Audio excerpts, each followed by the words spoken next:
Tumba Jundende Dijin Shangwa Tashumba Yangdaba Zobe Sangeri Yuzo Demba Deora Shamba Jide Gemba Gyuhundu Kalo Gyuwa Lana Meba Lada Mina Tumba Sange Jundende Begyawa Shekya Duwa La Jazalo Chedo Gyusanje Tumba Jundende Dijin Shangwa Tashumba Yangdaba Zobe Sangeri Bada Shazot Deora Shaba Jide Gemba Gyuhundu Kalo Gyuwa Lana Meba Lada Minange Tumba Sange Jundende Begyawa Shekya Duwa La Jazalo Chedo Gyusanje Tumba Jundende Dijin Shangwa Tashumba Yangdaba Zobe Ribada Shazo Demba Deora Shaba Jide Gemba Gyuhundu Kalo Gyuwa Lana Lada Minange Tumba Sange Jundende Begyawa Shekya Duwa La Jazalo Chedo Gyusanje Kanze Kane Zo Kedamje Sajen Tela Kumbun Kane Jide Tena Jejen Tejen Keba Kyola Chazalo Namda Kongo Chedo Susawa Yije Gyazo Seke Chawa Jide Sona Lamewa Kumbu Jene Kela Chazalo Kumbu Tuje Jedenba Tamje Kembe Sona Yende Gyazo Jente Shala Chazalo Dabe Tujan Tewa Kebe Ngezoli Chedo Dene Chekyo Shingyo Chola Chazalo Chule Choya Layan Labada La Rado Shingye Dambai Kendo Layan Chazalo Sangye Chola Chazalo Kebe Chola Chazalo Kendo Endel Sola Dado Kuchaza Chaza Oba Tamjala Shinte Gungir Lede Baye Namgondo Chodo Debe Chazalo Karma Rari Marmeda Kyoma Siwa Tsuro Mela Loda Tenda Vondeje Chanande Tarata Sonandi Tamjen Sempai Kobatoni Kada Nada Jela Debe Sibe Zole Doan Jowara Sho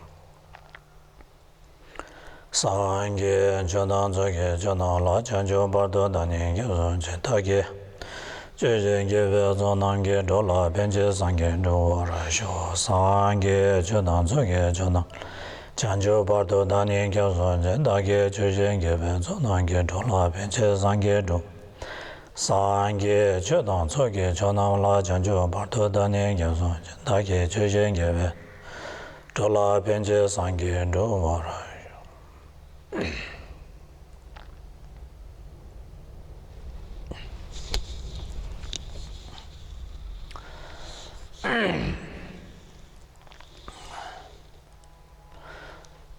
So first of all, to reflect on the teachings, one need to first develop motivation, which is important.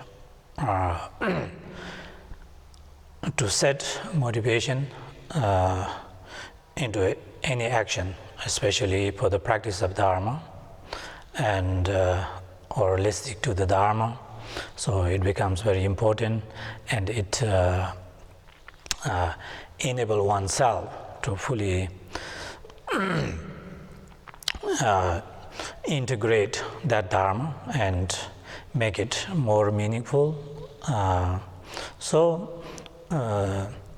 As for listening the Dharma, so to set motivation, which becomes very important, and within the motivation, so bodhicitta motivation is very the best motivation that one can have, and basically developing a mind, the intention to listen Dharma with the thought of bodhicitta. So especially developing the altruistic mind of enlightenment, wishing to attain complete enlightenment for the sake of all the sentient beings. For that purpose, oneself wishing to integrate the Dharma, listen to Dharma. So as for the beginning, so we try to set the motivation properly.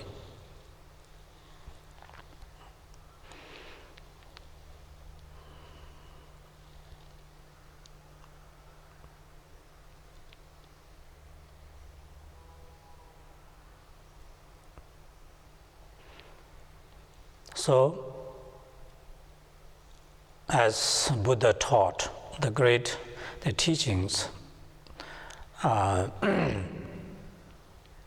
to liberate the infinite sentient beings from samsara, and enlightened one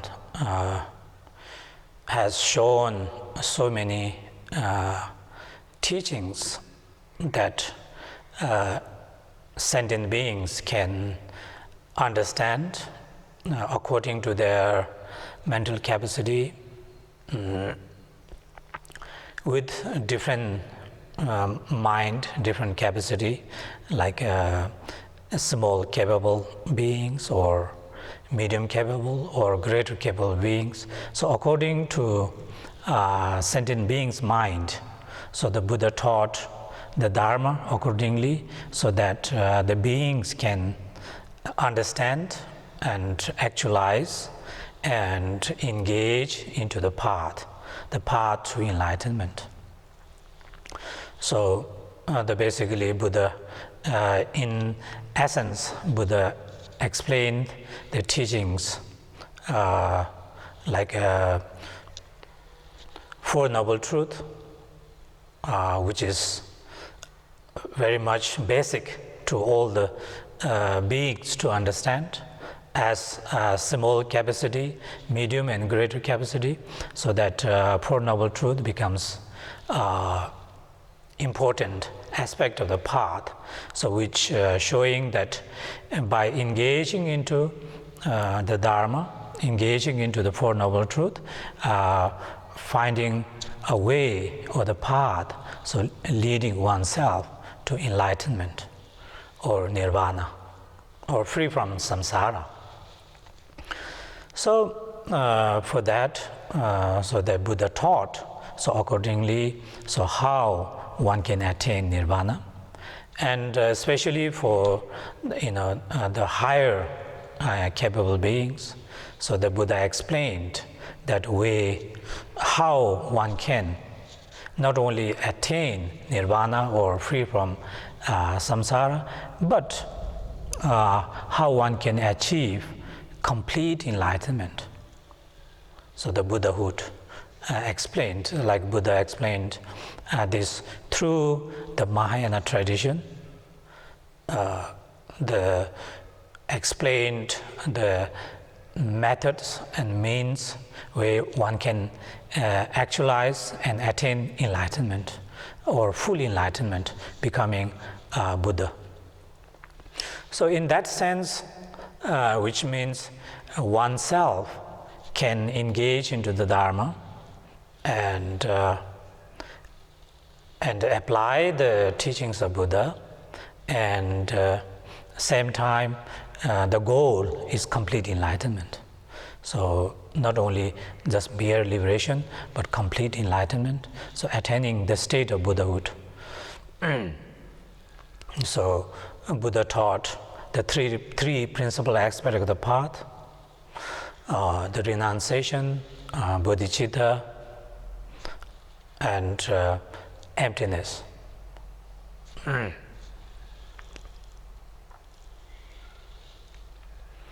So as for the Mahayana practitioner, those who wishing to attain complete enlightenment, those who aspiring oneself to become Buddha, then the three principal aspects of the path is the way, the teachings of the Buddha's teaching, very essential teachings, that by following this practice, one can attain full enlightenment. So, as the teaching, the renunciation, bodhicitta, and the emptiness, so we need to understand. So those three aspects of path is independent on all like each other. So we need to follow the gradually. So how one can develop renunciation, how one can develop bodhicitta, and how one can develop understanding of emptiness. So, fully understanding emptiness is a way to understand, to see the clarity and knowing of all the phenomena, the reality of phenomena, knowing how they exist. And that is the way to attain the illumination, completely free from the darkness or the ignorance. So, and that understanding is dependent on the bodhicitta. So bodhicitta, or it's called mind of enlightenment. The bodhi meaning mind, the chitta, the bodhi meaning enlightenment, and the chitta meaning mind. So the bodhicitta, the enlightened mind. So wishing to attain Buddhahood, or wishing to attain the enlightenment, or you can say enlightenment, that is bodhicitta. So this kind of genuine mind arises on a relation with understanding of renunciation. So therefore, it shows that without renunciation, one cannot develop bodhicitta. So without bodhicitta, one cannot have fully understanding of the view of emptiness, or one cannot find the way to complete liberation or the Buddhahood. So therefore, the renunciation becomes very important. So to understand and to develop within oneself. If the renunciation is developed, then only then we will develop a wish to free from the cycle of samsara and attain complete enlightenment. So the renunciation becomes very important. So the renunciation is the mind. By understanding the nature of samsara. So when we talk about samsara, then we're talking about the 6 realms, the 3 higher realms and 3 lower realms. The higher realms are human beings, God and demigods, and the lower realms, animals and hungry ghosts and hell realms. So those who experience the suffering of samsara, those who from the beginningless lifetime, from the karma and delusion, one always cycle in this samsara. So the karma and delusion becomes the main cause for infinite sentient beings to remain in samsara or cycle in samsara, experience the great suffering, the suffering of suffering, suffering of change, suffering of evasive or pervasive suffering. So due to the karma and delusion, so we remain in this samsara. So from beginningless lifetime. So if we don't develop renunciation in this time, then the karma and the delusion will always prevail, and we always create negative karma. We create lots of karma that will bind us always in this samsara. So life after life. So from beginningless lifetimes until now, and again, if we don't become aware, so we will again remain in samsara. So create all the karma out of delusions. So attachment, hatred, ignorance. So those are the main delusion, the root delusions. So that causes oneself to indulge into negativities, the karma, the negative karma. We talk about the 10 non-virtuous karmas created from body, speech, and mind. So then we indulge into them, So out of attachment, out of anger, out of ignorance, then the cycle is always there. So then there's no way to liberate or to escape from this existence. So with that, so we need to understand the nature of samsara, understand the law of cause and effect. So how the delusion drives oneself, makes oneself to indulge into those negative actions. And those actions make oneself to remain in the cycle existence. So we always cycle in the samsara. So when we see the suffering of these lower realms, the suffering of hell realm, when we understand, we may not see now, but we can understand how suffering it can be. So then, in order to understand the hell realm, so we can think about the suffering of preta realm, hungry ghost, how the suffering it can be. So the karma leading oneself to be born in hungry ghost, or like the spirit realm. So without having a food for thousands of years, so the karma making them to live in that kind of state for so long time, hunger and thirst, so much suffering.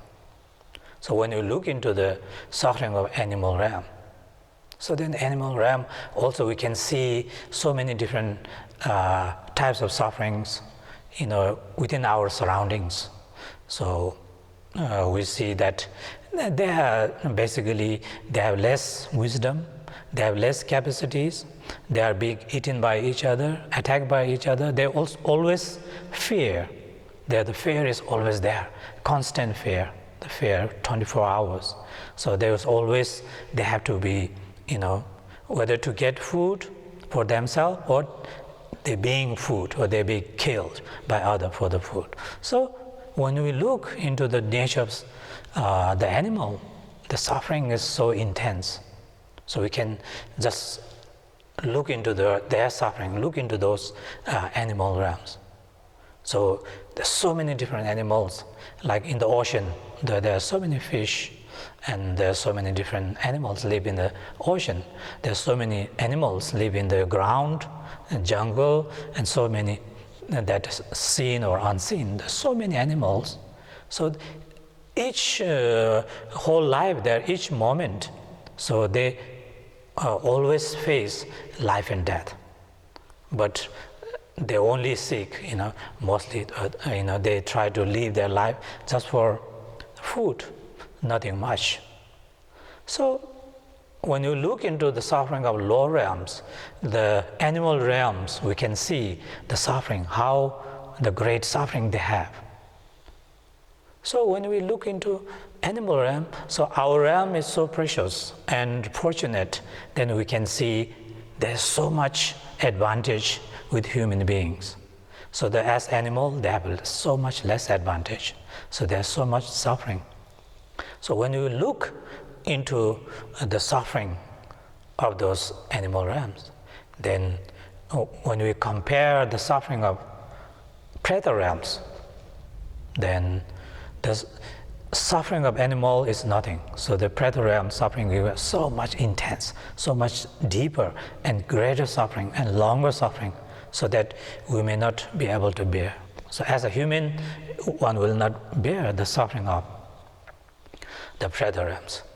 So when you compare the suffering of the preta realm with hell realm, so then the preta realm suffering becomes so less and nothing compared to the suffering of hell realm. So hell realm suffering becomes so intense, so deep, and so painful, and the real suffering. Hot hell and cold hell. So when you talk about that, when you compare this, the suffering of hell realm, so then the suffering of hungry ghost becomes nothing.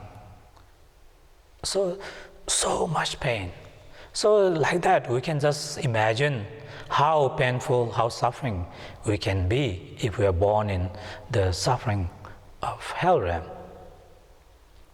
So similarly, preta realms or animal realms. So not only that, even our human realm or God or demigod, we have our own disability, our own disadvantage, and we are not completely free from those sufferings. Even in this life, and again, because of the karma, our life, like we have been from beginningless lifetimes until we become Buddha. So then we take rebirth again and again. So as long as we're in samsara, so because of karma and delusion, so we take rebirth again and again in the samsara. So according to the virtue or non-virtue karma, so we're born in lower realms, upper realm, and so forth. So we don't have power. We don't have will to really escape from these sufferings as long as we're in samsara. So as human realm, we have a suffering as well. So, suffering of birth, aging, sickness, death in general, and there are so many other sufferings. We have suffering because due to our mind, attachment, hatred, ignorance. So we have so many other sufferings. So all human beings and all the sentient beings wish happiness. They don't want suffering, but we have to experience those sufferings. Happiness is very temporarily. The suffering is so intense. So as even human beings. So we have so many sufferings, physical suffering or mental suffering. So there's so many the levels of suffering that we have. So mental suffering becomes more intense than physical suffering. So when we compare the suffering with the suffering of pain, suffering of change, and pervasive suffering, so then suffering of change and pervasive suffering becomes more intense and more deep. So similarly, the sufferings are applied to the gods and demigods, those who are in samsara. Even them have to experience the suffering of pervasive suffering or the suffering of change. So therefore, again, when their karma completes, when their karma is, finishes, they will again born in low realms and so forth. So there's no end of our cycle unless we engage in the practice of Dharma. So therefore, Buddha's teaching becomes very important. And so when we actualize and when we try to reflect on the sufferings of those realms and samsara, even for ourselves, we have so many sufferings of dissatisfaction or not having contentment, pain, sickness. So those are very general suffering that we have.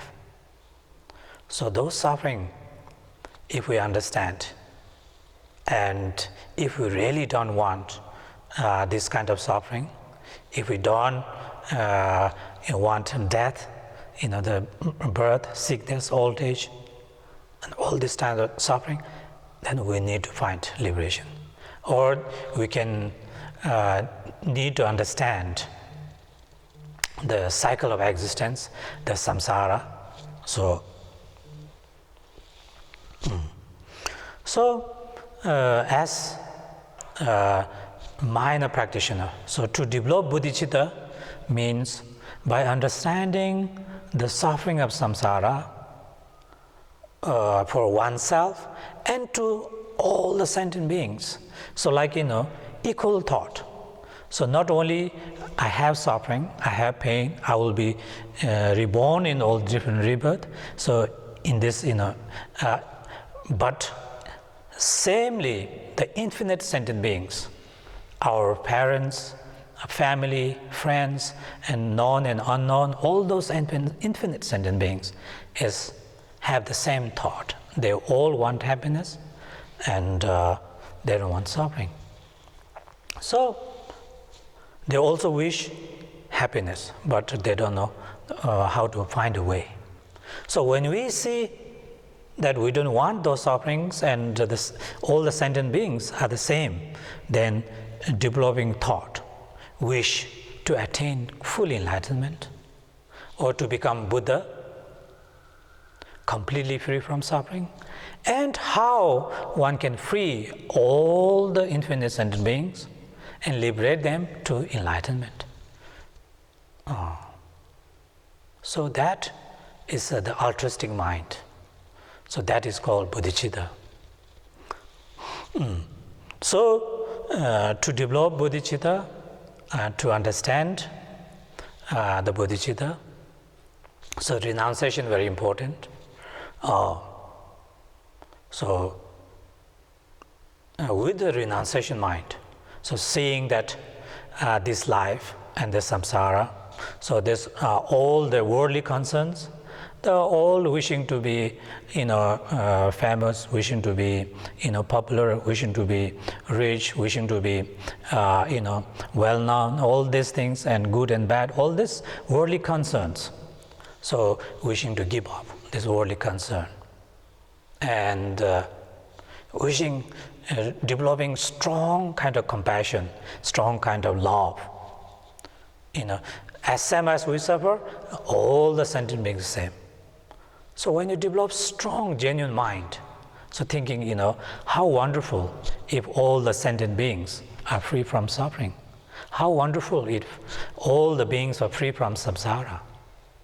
How wonderful if I myself can be cause and create this cause to liberate all the sentient beings from samsara and lead them to enlightenment. So when you have this genuine mind, so then that is called good heart or altruism. So that is called bodhicitta. So when you develop this bodhicitta, then when you engage in the practice of Dharma, so the bodhicitta is developed through good heart, compassion, love. So the genuine compassion, genuine love. So the love and compassion meaning altruistic mind, developing compassion towards all the sentient beings, developing thought. So when you have a genuine mind that wish every being's happiness and wishing, then lead them to the complete enlightenment. So that is, compassion. So just by seeing the suffering of other cannot be a great compassion, cannot be a bodhicitta. So the great compassion means not only, seeing the, the suffering and wish them happiness, but taking yourself, taking yourself responsibility to relieve those sentient beings from the suffering. So taking responsible for oneself. So, for like as a Buddhist, the Vajrayana practitioner, so developing strong thought. So I myself will benefit those sentient beings, or I myself will free them from the suffering. So for that purpose, so you engage into practice of Dharma. And not only that, you develop strong wish to achieve Buddha, to become Buddha, so that you can benefit infinite sentient beings. Now you have very limited will, limited compassion, and limited power, and limited knowledge. So once you become Buddha, so then one will be able to benefit infinite sentient beings with this genuine love and compassion. So when we engage into the Dharma, when you engage into the practice, then it becomes the practice of bodhicitta. So therefore, the first to develop this bodhicitta, once you develop bodhicitta, then you can really indulge into practice of Dharma. So then you become inspired, you get aspiration to become Buddha. So then you have a very big responsibility and big reason to engage into practice of Dharma.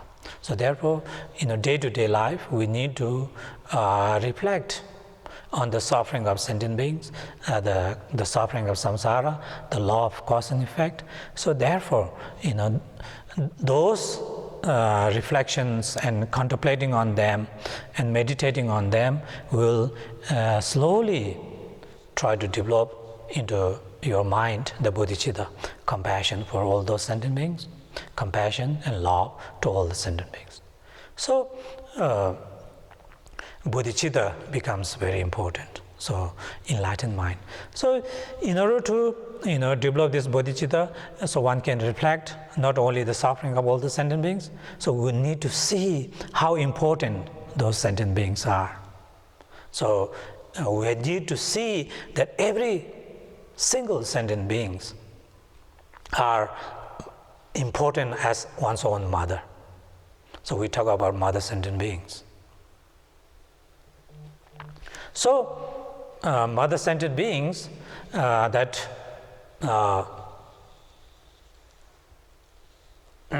when we see that every sentient being is equal in their need, and we need to guide and benefit every sentient beings, so without any biased thought, without partiality mind,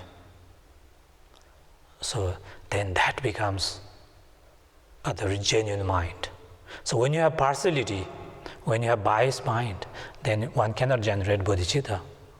So every sentient beings, the beings living in the hell realm, hungry ghosts, or animal realm, or any beings. So think that every sentient being are equal. They have been mother in certain lifetime.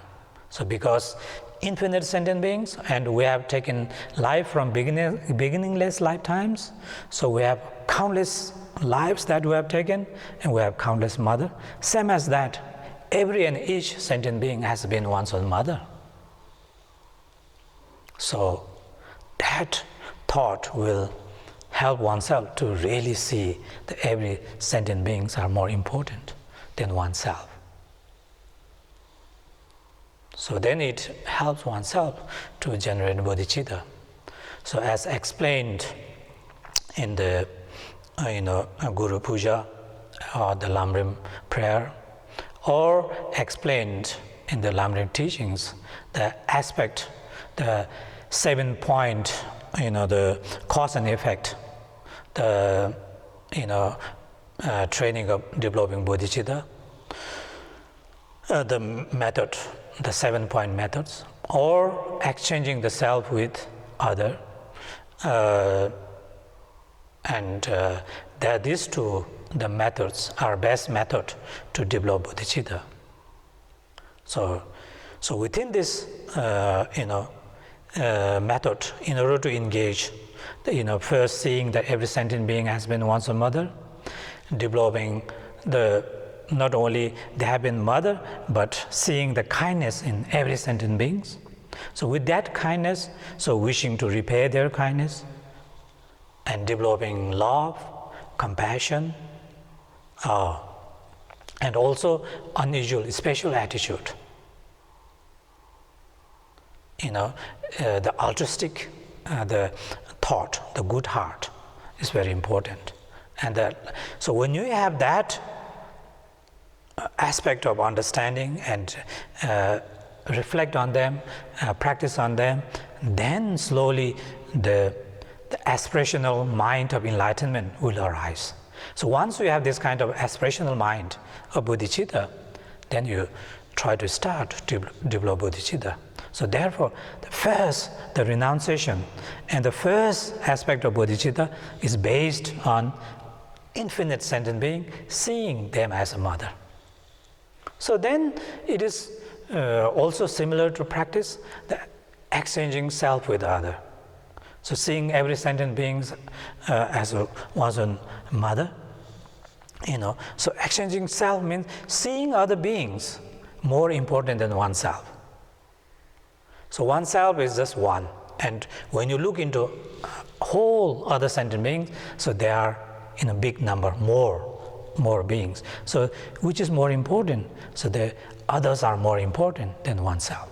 So then when you have a responsibility, how one can help, how one can lead them to enlightenment is to engage into practice of Dharma with the motivation of altruism, thinking other being more important than oneself.